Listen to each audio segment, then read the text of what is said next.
Thomas the tank engine was ill. Workmen had tried to make him better, but it was no use. "Edward must take you to the works," said Sir Topham Hatt.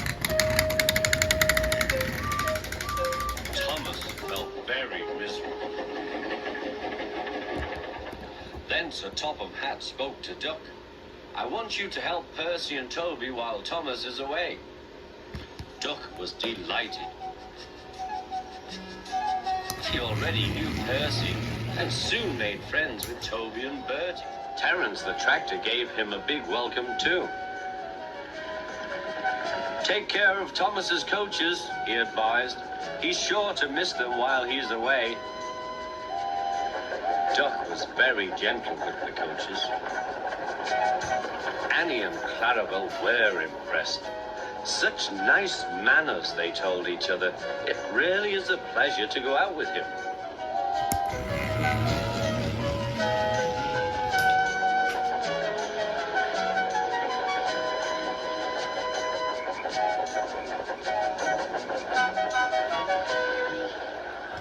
When Thomas came back, Annie and Clarabel told him how well Duck had managed. Thomas was so pleased to be home that he soon forgot to be jealous.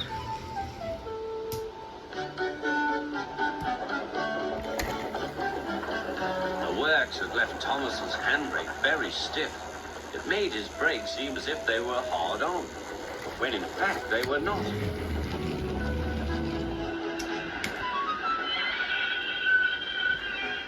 As a result, he and his coaches often overran the platform. Thomas found this most embarrassing. Gradually, his driver and fireman learned to be extra careful. But one day, Thomas's fireman was ill, and a relief man took his place.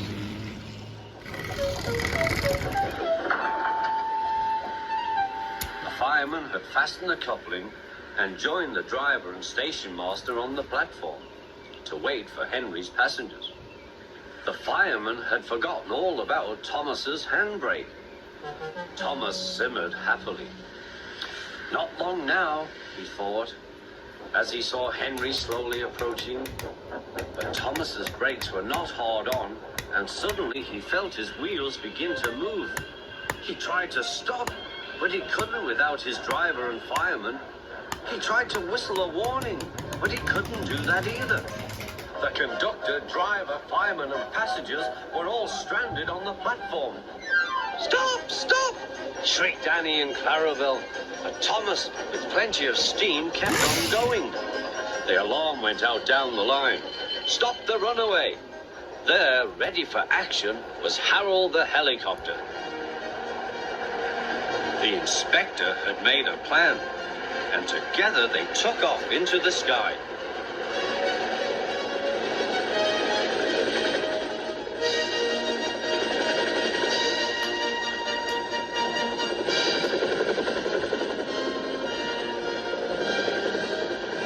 At last, Thomas was tiring.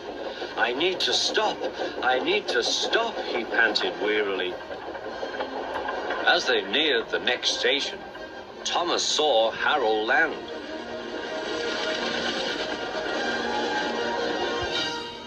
They entered the platform slowly enough for the inspector to act. Judging his moment, the inspector scrambled into the cab and screwed the brake hard on. At last, Thomas stopped. Both he and the inspector were very relieved. Then they thanked Harold. "Think nothing of it," wailed Harold. "Glad to be of service any time." "Phew," remarked the inspector. "You must never let this happen again, Thomas." Wearily, Thomas agreed with him.